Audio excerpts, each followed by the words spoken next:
Concentrated animal feeding operations are an abomination on the land, even if they didn't wreak havoc on the soil, air, and water. We look at a CAFO and it resembles a factory rather than a farm, at least the traditional farm, a disfigurement of the land. But CAFOs do wreak havoc.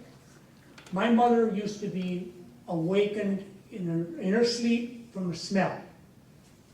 Not just once or twice, but regularly. My brother Mike told me the other morning, the air was heavy. He said, I got woken up in my sleep, you know? So, AD, you kind of soft pedal the odor question, but it's real. You know, yeah, you can sometimes go by your farm, you don't smell anything, but a lot of times you do. If there's no air moving and the air is moist and heavy in the mornings, it permeates the entire area. And if you're downwind, most of the time you do smell something. Since it's impossible to eliminate the odious odor of an industrial hog farm, a smell quite different from the waste from a reasonable number of hogs on a given acreage, the operator just does the best he can, self-regulation. 80 is short on land for CAFO 1. I want to just make one point here. I'm not going after Howard or Karen or AV on some personal level. That has nothing to do with it. That's in the issue of a CAFO and the ramifications of such operations. Nothing personal. It's somewhat hard for me because our family's divided on it. And sometimes I'm divided on it. 80 is short on land for CAFO 1 and looks to be woefully short for CAFO 2. Some fields on CAFO 1 are up to, as people mentioned, way over the phosphates level. Soil becomes toxic, life becomes toxic. Anything the county LCC has done to safeguard the public interest here is commendable. But the higher up the government agencies, the more congruence between corporate interest and the government itself. We have to solve our problems right here in this community, such as it is. Regrettably, the cohesiveness of the community has eroded as small-scale farming in the main has become a thing of the past. At the same time, it's heartening to see farming that is balanced and harmonious with the dripless area.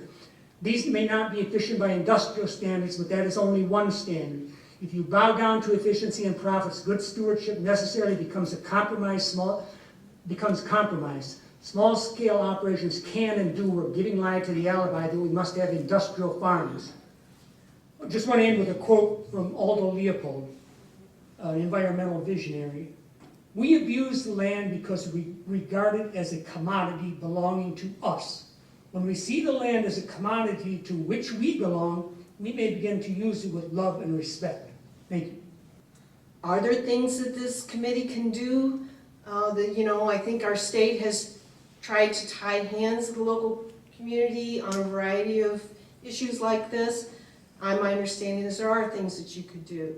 I think you should look at it as if you had 20 CAFOs on your desk to review, not one. I think we know that this is not the end of this. There will be more. It's like our thistle, when it wind blows, it spreads the seeds all over. There's a value problem.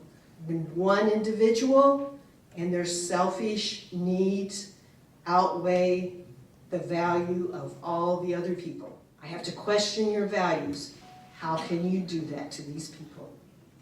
For work, my husband is a fly fishing guide, and his clients come from literally all over the US and the world to fish the streams in this county.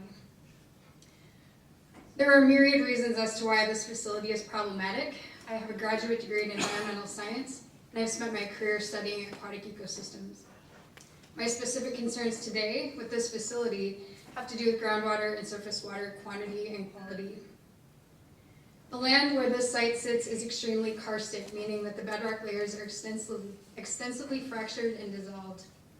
Those fractures create many direct conduits for pollution to enter groundwater directly and for it to spread rapidly. This facility uses liquid manure storage and spreading systems, which is more likely to run off into surrounding waterways and leach into groundwater than solid manure.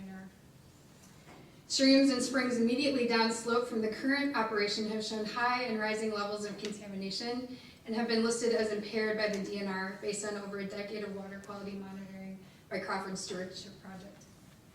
Streams around the proposed operations have also shown high rates of contamination, which is a major concern if an additional 9.4 million gallons of liquid manure per year is to be added to the landscape. Ground and surface water belong to everyone, and consequently they belong to no one. This CAFO will economically benefit one party and potentially cause great harm to our shared water resources.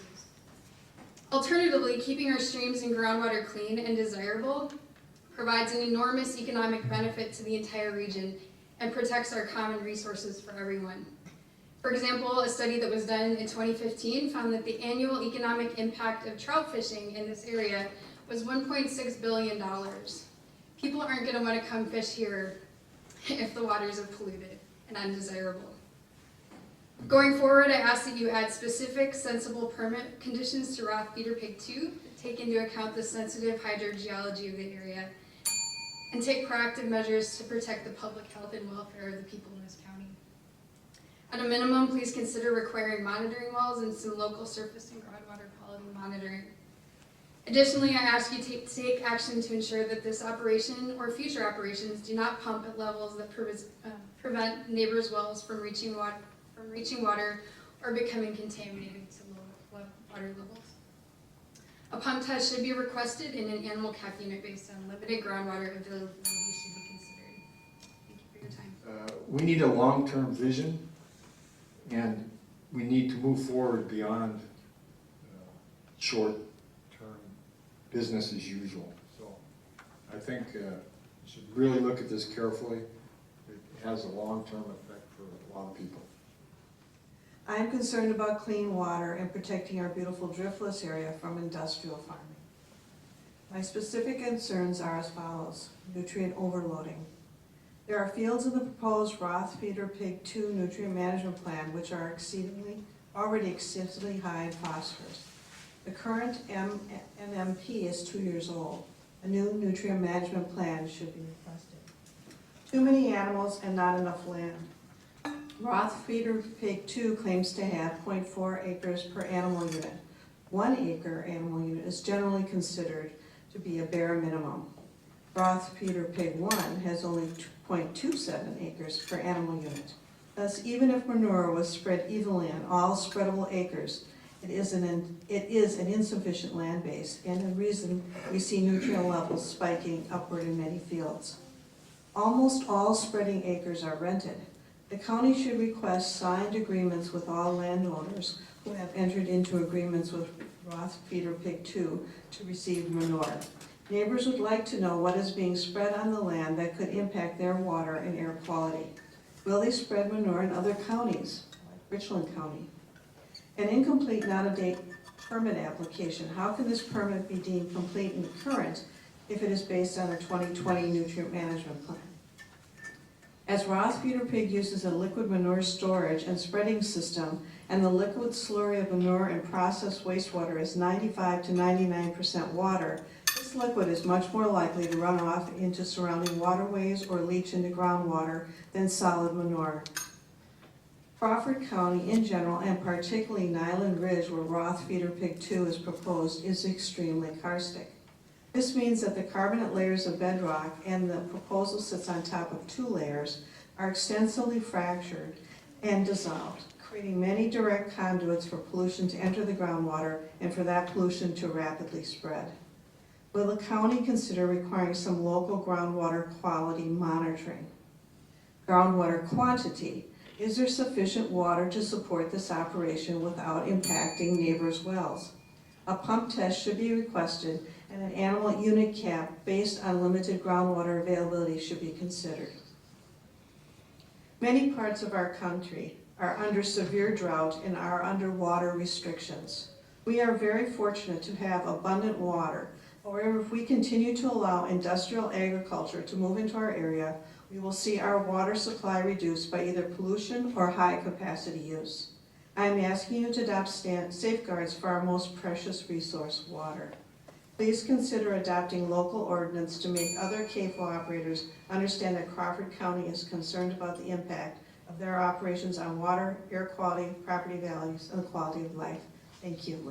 And we should have learned this from Kewaunee County.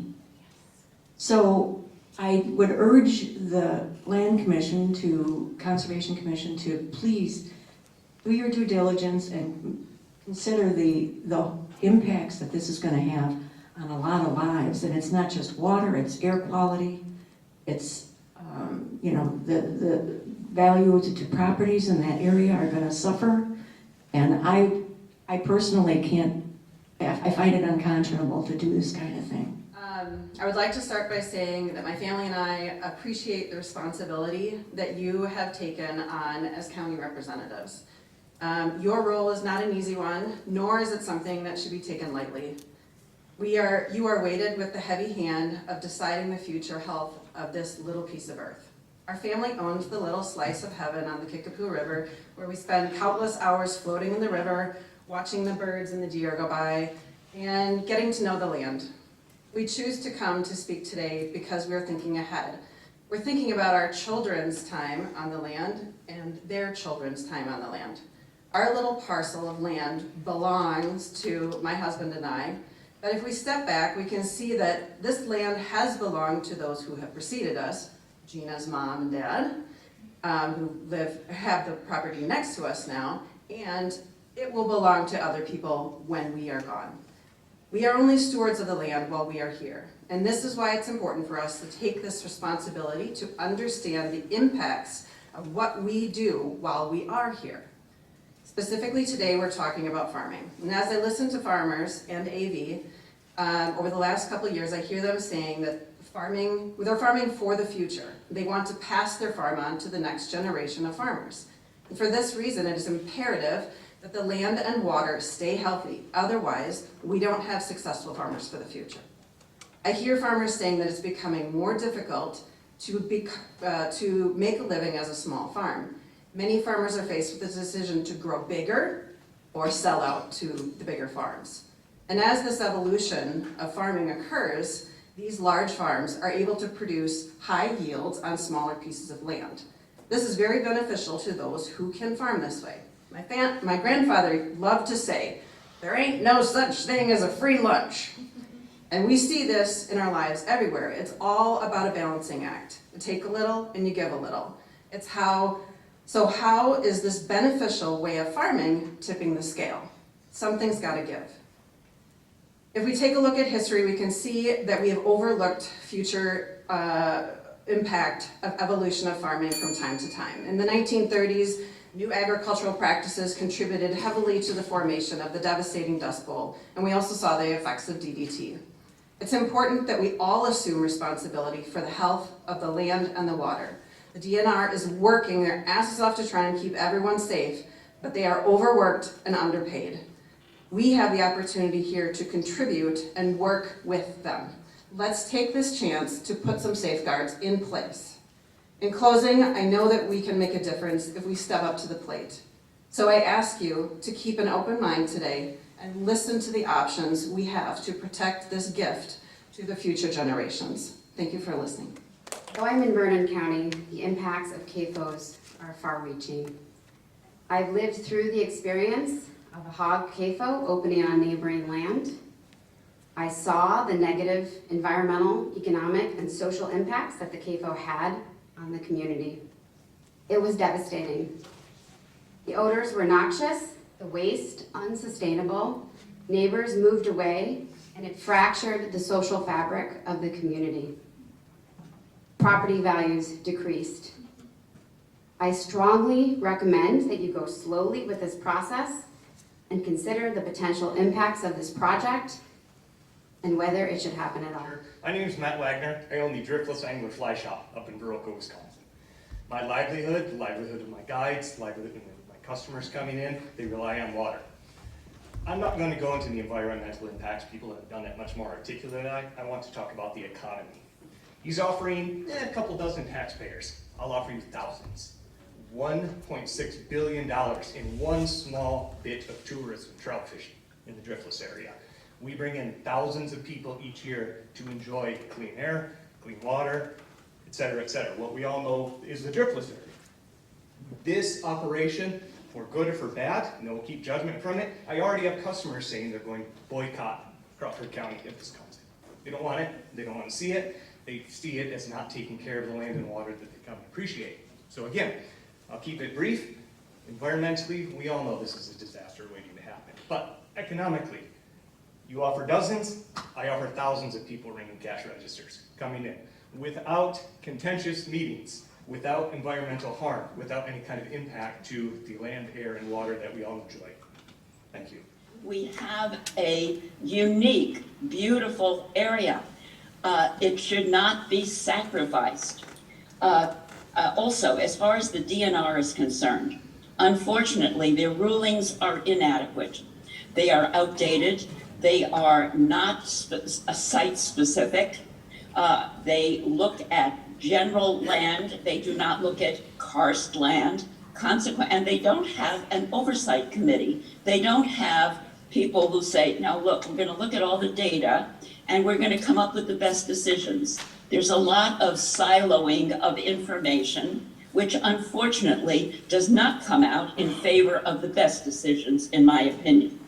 So consequently, the DNR's rulings, unfortunately, are not adequate. So we have to take matters into our own hands as a community and look at what's best for our community, not now, not just now, but for the future. Everyone has the right to prosper, and that means everyone, not just one business. And that seems to me to be the fair way to go. And so we have to choose to protect this region and to make sure that we have enough for everyone. That's the proper way to have a community. So I thank you for listening, and I hope that the right decision comes out about this. As the previous speaker spoke about, the future is not with CAFOs. The future is with farming that takes into consideration many different aspects.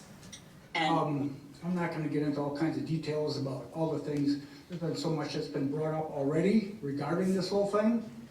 And when you look at the people in this room, these people are representing the county. And I mean, they feel strong about this, as strong as I do.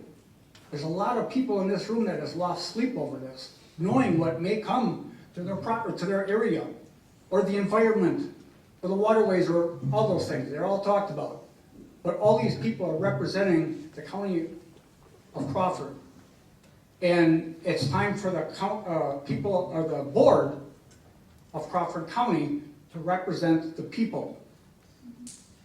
That's all I got. We need farmers. They're our bread and butter.